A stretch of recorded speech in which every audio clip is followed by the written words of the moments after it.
According to NamUs National Missing and Unidentified Persons System, more than 600,000 persons go missing in the United States every year. Anywhere between 89 to 92% of those missing people are recovered every year, either alive or deceased. In the UK, 176,000 people are reported missing to the police every year. As of 31st of March 2019, there was nearly 5,000 long-term missing individuals in the UK. These are people who go missing for over a year. As you can imagine, the global figure must be anyone's guess. There can be many reasons why people disappear: to escape domestic abuse, they become the victim of kidnapping, suicide in a remote location, victim of murder, death by floods, etc., etc. In 2011, David Paulides, founder of the North American Bigfoot Search, launched a database of wildland disappearances that occurred under mysterious circumstances. From his research, there are at least 1,600 people, give or take, currently missing in the wild somewhere in the United States. Most people disappear in the late afternoon or during or just before severe weather. Bodies are often found in previously searched areas and often without clothing or footwear, even when hypothermia has been ruled out. During the last stages of hypothermia, people often feel hot and remove their clothing. Children are sometimes found at improbably far distances from where they went missing. David noticed one odd similarity in these cases is that there is no odour present for sniffer dogs to follow. Sometimes people's clothing is found in an area that has already been searched before. Here are some curious examples. Casey Hathaway. In January 2019, a 3-year-old boy named Casey Hathaway disappeared near his great-grandmother's home in rural North Carolina. Temperatures dropped below freezing and rain blew sideways. 3 days later, the boy was found alive, entangled in briars a quarter of a mile from where he went missing. How does a child travel 4,000 feet in elevation in his bare feet in 2 days? Researcher Tony Barber asked. It would have been an unnecessarily difficult location for an adult kidnapper to carry him. It also doesn't line up with a bear or cougar attack pattern, because the clothes would have been ripped and covered in blood. Casey was lucky, but there are other cases that sadly prove fatal. Dr. James McGrogan. On Friday, March the 14th, 2014, a group of friends set out for a hike at approximately 8:30 a.m. in the rugged wilderness north of the town Vail, Colorado. Among them was a 39-year-old emergency room doctor from Indiana by the name of Dr. James McGrogan, who was here visiting on a wilderness vacation along with some other physicians. Their target was a place called Camp Hale, which is a collection of huts tucked away deep in the mountains to serve as temporary shelters for hikers or campers in the deep wilderness. Originally built in the 1940s as the home of the 10th Mountain Division and a mountain warfare training centre, in later years the huts themselves have become a popular target for hikers and backpackers in the summer and backcountry skiers in the winter. This trip started off as a fun adventure, but by the end it would turn into a bizarre unsolved mystery that still is surrounded by spooky mysteries to this day. The group set off on their hike up towards a hut called the Eisman Hut, which sits perched upon a steep ridge and is a prized location due to the breathtaking view of the Rocky Mountains it commands. Although only 4 miles from the group's starting point and right near US Interstate 70, the hike itself was up a meandering 9-mile trail through steep and treacherous wooded terrain. And the hut is not considered easy to reach, one of the reasons it is such a popular target for hikers. Although it was to be a challenging hike, McGrogan and company were experienced with the outdoors and well prepared. McGrogan himself carried with him a cell phone, basic medical supplies, a sleeping bag, avalanche beacon, GPS, warm clothing and plenty of food and water.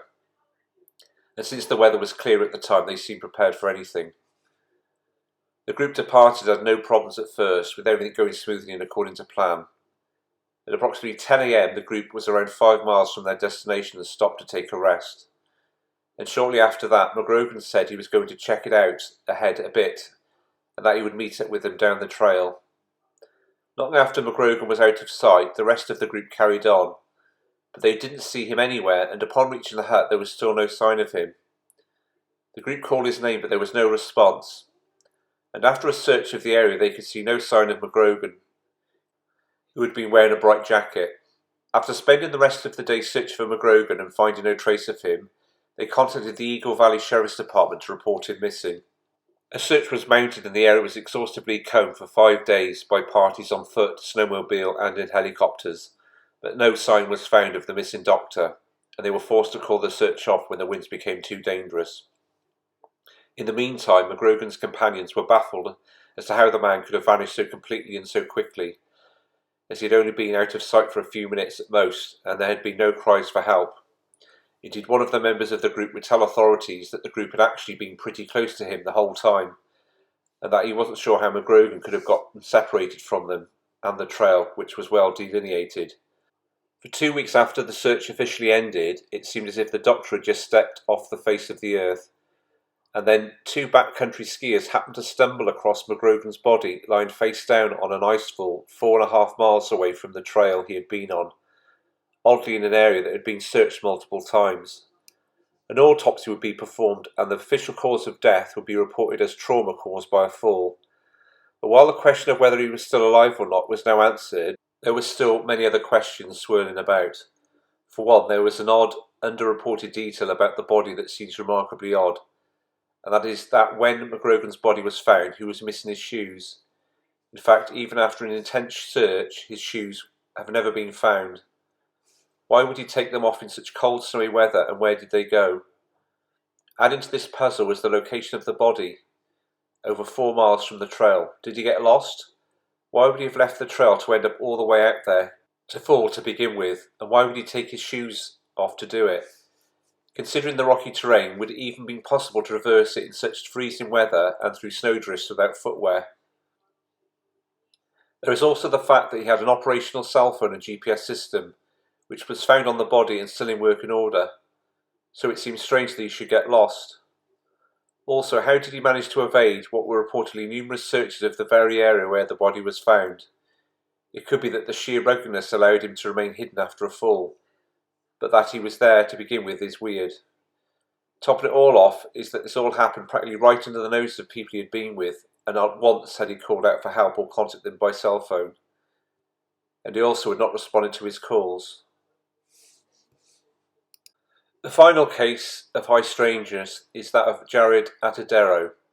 In 1999, Jared was living with his sister and father, Alan, at the resort Jared's dad worked at, in the Comanche Wilderness, which is a national park in Colorado.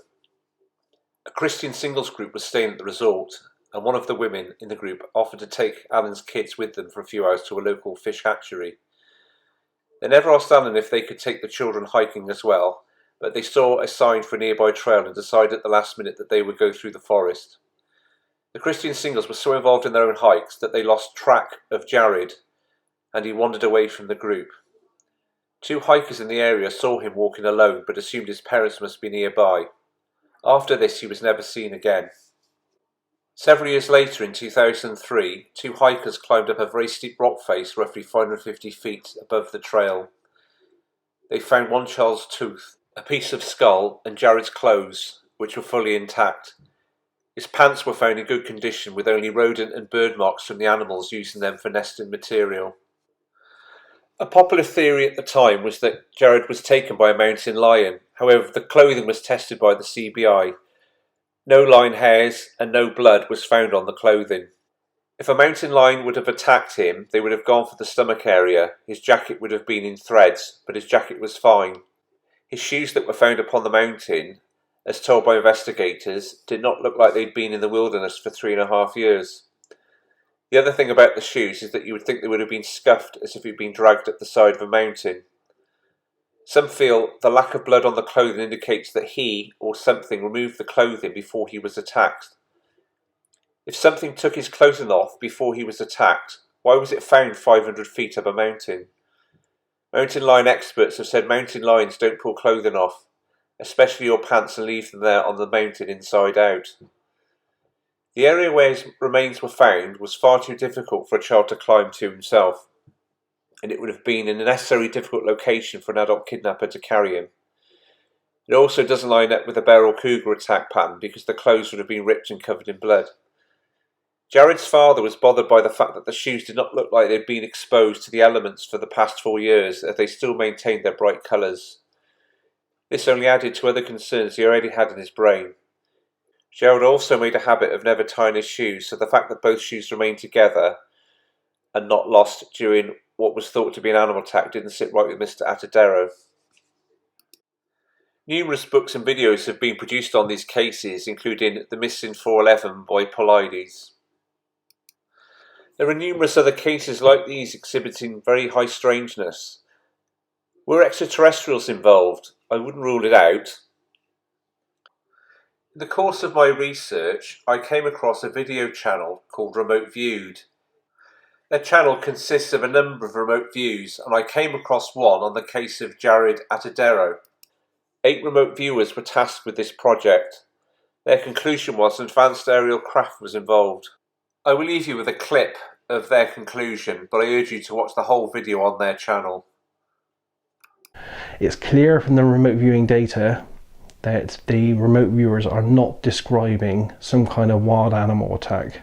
There does seem to be some kind of man-made structure above, most probably flying in the skies, that contributes to this event and to the death of Jared.